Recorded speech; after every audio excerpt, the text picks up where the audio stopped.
When did a coworker absolutely deserve to be fired? I worked in IT as a project manager.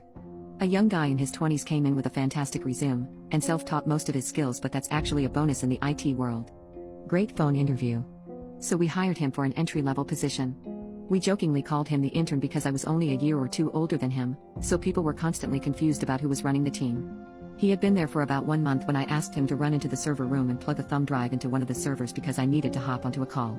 Not a big deal, everyone knows what USB ports are, right? I told him if there wasn't space in one of the ports on the back, the HP DL360s and DL365s had ports on the front as well. They just need to be in a specific server and our servers were labeled. Super easy mode.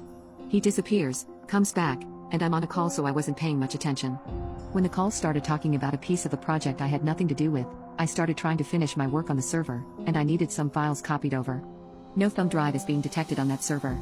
Okay, maybe he accidentally put it in the one above or the one below? I log into those servers and check. Nothing. So I start thinking, okay, maybe it's plugged in but the port itself is bad? Maybe a weak connection? The call finishes, and I say, hey, I think maybe that server might have a bad port, want to come to check it with me? So we go over to the server room, badge in, and walk over to my server racks.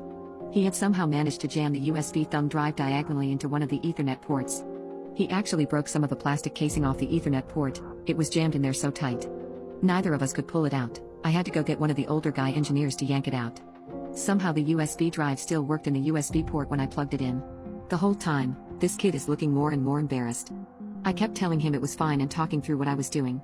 I had him stand right beside me and I named off the different ports on the back of the servers and what they did, what they connected to, etc. I wasn't trying to embarrass him, but I knew I was going to have to get the story out of him on why he didn't use the obvious clues of the USB and the Ethernet port being totally different shapes. He wouldn't say anything. He just said he made a mistake and it's fixed now, so it's no issue. He forgot that he had been so excited to work there, with me being basically the same age, that he had added me on Facebook.